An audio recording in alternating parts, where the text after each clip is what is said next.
Il est humoriste, comédien et producteur.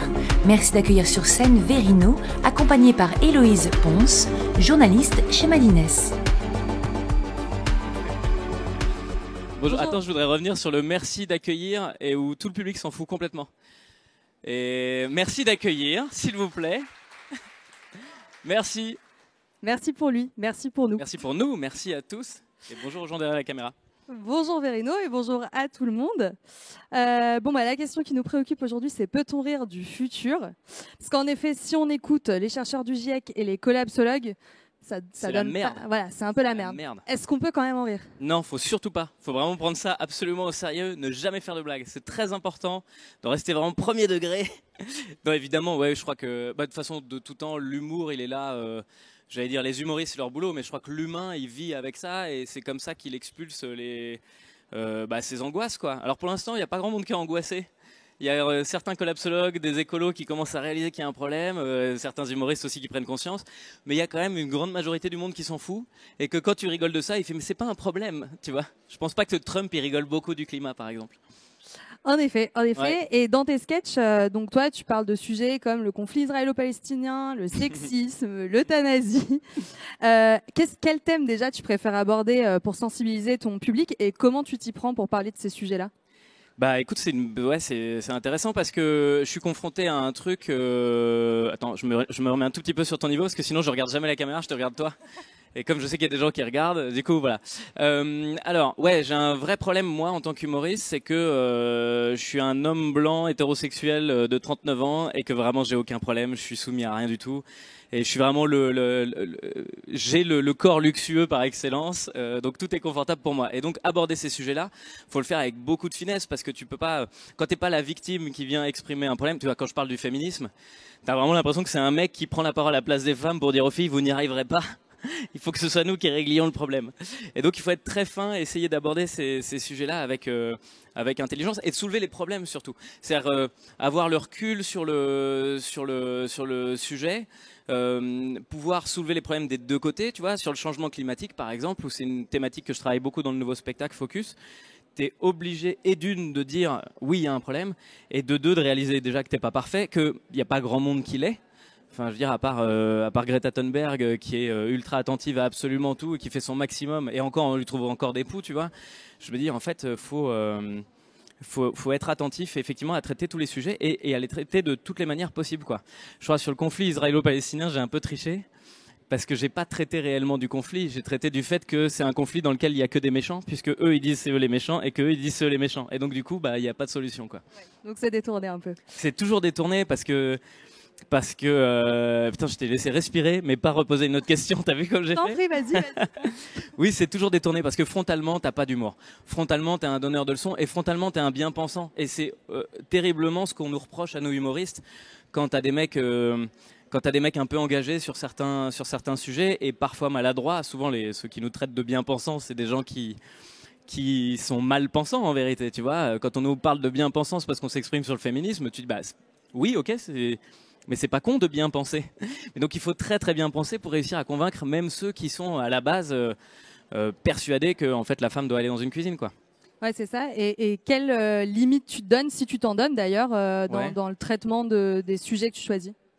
Alors moi je me donne pas de limite dans le choix des sujets déjà. Vraiment j'essaye, même au contraire j'essaye de m'engager dans des sujets. C'était pas mon cas, hein. Il y a peut-être des gens qui connaissent mon travail depuis longtemps. Ça fait 15 ans que je fais ce métier. Au tout début, j'osais pas aller affronter des sujets qui étaient costauds, quoi. Et puis petit à petit, déjà je progresse. Petit à petit, je commence à réaliser la portée de ma parole. Parce que il y a des jeunes qui regardent aussi, donc c'est vachement bien aussi d'être capable de leur dire voilà où on en est aujourd'hui, voilà comment on peut dédramatiser les problèmes. Donc les limites je me donne pas de limites sur le choix des sujets, je me donne pas de limites sur le traitement en dehors de ma sensibilité à moi. C'est très égoïste, mais en fait, et je crois que j'ai une sensibilité assez comment dire ça, disons que c'est moi le plus exigeant en fait, je pense vraiment. J'essaye de pas être maladroit, j'essaye de évidemment pas blesser les gens concernés, tu vois. Quand j'écris sur les transgenres, faut être très très fin parce qu'il y a des gens qui souffrent en face, sur n'importe quel sujet d'ailleurs. Tu parles de racisme, effectivement, il y a des gens qui ont mal en fait, qui vivent au quotidien ça. Il s'agirait pas d'être le petit blanc qui vient et qui dit ah là là. Non, faut taper juste, faut taper intelligemment, faut éduquer aussi un peu, si possible. Et puis il faut être marrant en fait avant tout quoi. Faut que les vannes elles tapent parce que sinon ça sert à rien en fait. Ouais, c'est ça.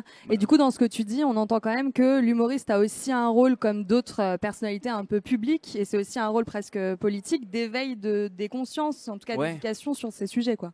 Bah moi je dirais même que tous les êtres humains en fait ont un rôle d'éveil des consciences quoi. Il faut qu'en tant qu'individu et société, on est quand même dans une société très paresseuse où on a tendance un peu à attendre que les décideurs prennent des décisions, que enfin tu vois, il faut qu'il se passe des trucs, mais qu'est-ce qu'ils foutent là-haut et pourquoi ils font rien. Et bah en fait, je pense que chaque citoyen doit avoir une conscience et l'exercer selon ses capacités. Alors moi mes capacités à moi c'est de faire des blagues et donc bah, j'essaye de profiter du fait de monter sur scène pour pouvoir raconter des choses qui m'aurait fait du bien, moi, il y a 15 ans ou 20 ans, tu vois.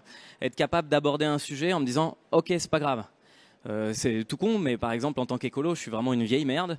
Mais je me revendique quand même écolo parce que je trouve qu'en fait c'est dommage de ne réserver le titre d'écolo et donc de rendre ça sexy entre guillemets que à certaines personnes qui font tout bien quoi. Parce que les personnes qui font tout bien et là pour le coup c'est une image que j'ai dans le spectacle et je vais reciter avec plaisir, c'est que Greta elle est tellement impressionnante qu'en fait tu peux pas t'identifier. Un mec trop bien gaulé à la plage, tu le vois passer, tu te dis pas je fais comme lui. Tu le regardes et tu fais non.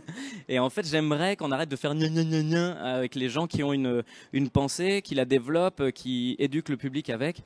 Je pense que notre devoir de citoyen et donc d'humoriste, c'est de réussir à trouver dans notre place comment on éduque les gens avec nos combats. On n'a pas tous les mêmes combats. Il y a des gens pour qui c'est très très important la cause des transgenres. Moi, c'est une cause qui me touche pas du tout de près. Donc moi, le combat que j'ai le plus, il est peut-être sur l'écologie, parce que j'ai 3 enfants et que j'aimerais bien qu'ils soient vivants et j'aimerais bien qu'ils soient heureux, tu vois. Et donc c'est des combats qui me touchent plus. Ça veut pas dire que je m'engage pas dans tous, mais en tout cas, les combats dans lesquels je vais, je les choisis aussi en tant que citoyen, quoi. D'accord. Et c'est quoi l'avantage du ton humoristique pour justement faire passer des messages qui sont plus que sérieux, quoi? Bah en vrai, il est indispensable ce ton humoristique. Je pense qu'on a tous déjà eu l'occasion de discuter avec un vegan qui te prend pour un con parce que t'as rien compris au combat et que globalement, tu vois, moi ça m'est arrivé, c'est-à-dire que t'embrasses le combat du gars, tu comprends qu'il a une démarche où il va loin dans son combat et c'est admiratif. Moi j'admire les gens qui vont jusqu'au bout de leur combat parce que je suis vraiment, quand j'ai un combat, tu vois, je tiens 3 minutes et après 3 minutes, j'ai été vegan 3 jours. Au bout de 3 jours, je me suis dit, j'ai envie de me faire une tartine de beurre. On m'a sorti une pâte d'amande. Je fais, ah non, c'est fini, vegan. Donc j'y arrive pas. Donc j'admire les gens qui vont au bout de leur combat, mais j'ai du mal à supporter les gens qui manquent de pédagogie quand ils ont un objectif. C'est-à-dire que on va comparer ça au travail de parents. Moi, en tant que papa, quand je voudrais que mes enfants évoluent sur certains points, c'est à moi de faire en sorte qu'ils évoluent sur ce point-là. Et donc, je trouve ça dommage qu'entre humains, on s'applique pas ce genre de truc. C'est-à-dire quand t'es pas d'accord avec quelqu'un, en plus dans les sociétés dans lesquelles on vit où tout est polarisé, tout est tout bien, tout mal, où tout est horrible, où tout est facho, où tout est machin, on est vraiment très très polarisé. Je pense que les gens qui ont un combat et qui veulent le développer, il faut qu'ils fassent attention à pas tomber dans le piège de cette polarisation et à pas être dans l'extrême, parce que dans l'extrême, tu perds des gens qui peuvent être dans ton équipe. Sur l'écologie, c'est typique. Enfin, dès qu'on entend parler à un écolo, il te dit qu'il faut couper les robinets.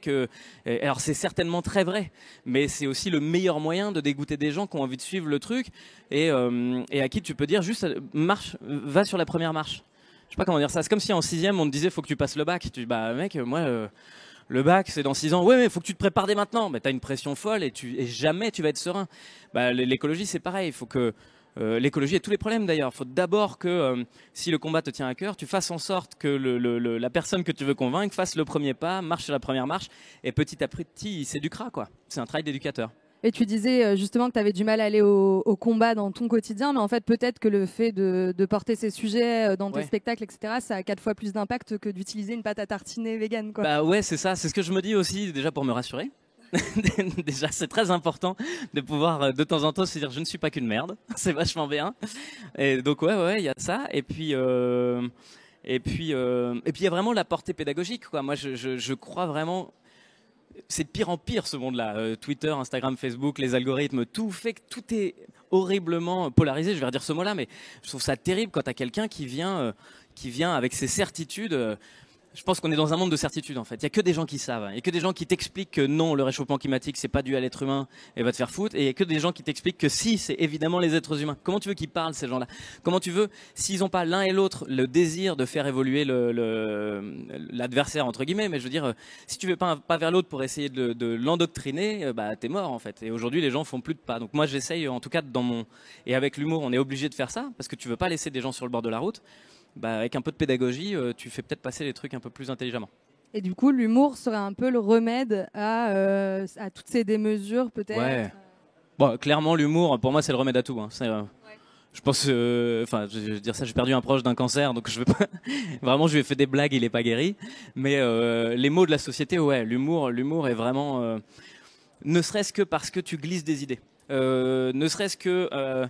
On va parler des transgenres pour le coup, qui est un sujet où on a vraiment une disparité énorme entre les Parisiens qui commencent à avoir dans l'entourage des gens qui ont été dans ces situations difficiles et qui ont dû avancer avec ces combats-là, et puis des gens, un mec à la campagne, Gérard 55 ans, je veux dire, le problème des transgenres, il s'en bat les steaks, c'est pas son problème. Mais si Gérard 55 ans, il tombe sur une vidéo bien faite d'un mec qui rigole et qui arrive à lui faire à juste lui mettre le truc dans la tête. J'avais traité ça et j'étais hyper heureux sur un... Oh la branlette que je viens de me faire. J'étais hyper heureux de la vanne que j'ai trouvée.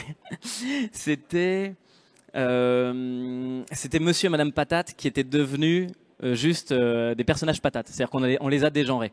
Et je me dis c'est vachement intéressant, mais je pense quand même à tous ces grands-parents qui ont vécu toute leur vie avec des jeux genrés. Et t'en vois un qui part et qui commence à jouer au jeu de cette famille, qui sait plus si c'est monsieur, madame, qui sait plus si la grand-mère, le grand frère, mais on lui demande pas son âge parce que c'est une femme, mais un homme aussi, parce qu'en fait, l'égalité des sexes fait qu'il y aurait pas de problème. Et en fait, là, c'est là que t'englobes tout le monde, parce que t'as le vieux papy qui refuse d'avancer sur le projet, qui dit, on est d'accord, quand même, que le jeu de cette famille, machin. Et puis t'as ceux qui comprennent le sujet de base, qui dit c'est pas facile pour le papy. Et bah là, tu croises le truc. C'est-à-dire que peut-être que des gens vont être moins opposés au papy, et peut-être que le papy, rien que le fait que ça rentre dans son cerveau et qu'il ait ri sur un truc, sur un sujet, bah c'est le premier pas vers l'éducation. Évidemment, c'est pas moi qui vais changer le monde. J'aimerais bien, mais déjà je ferais pas ça bien. Et puis en plus, j'ai pas les capacités. Mais surtout, je suis sûr qu'il y a des gens très intelligents derrière qui peuvent se servir des petites choses qu'on fait germer. Comme il y a des gens qui ont fait germer des choses chez moi, et c'est pour ça que j'ai abordé ces sujets-là. Mais juste, tu fais germer dans la tête du spectateur qui était fermé. Tu dis juste. Voilà où on en est sur le réchauffement climatique en 3 vannes. Et ben, tu vois, par exemple, je suis végétarien, mais je mange de la viande. Cette phrase est merveilleuse, j'aime la dire, mais je mange de la viande de temps en temps, tu vois, parce que quand je suis au resto, j'ai pas envie d'être le gars qui fait mais vous avez quoi, et le quinoa, il est cuit comment. En vrai, j'ai juste ma conviction à la base, et quand il y a des moments où t'as pas le choix, un mariage, un truc, bah là, dans ces moments-là, je m'adapte, et puis parce que j'ai pas envie d'être un donneur de leçons, et je crois que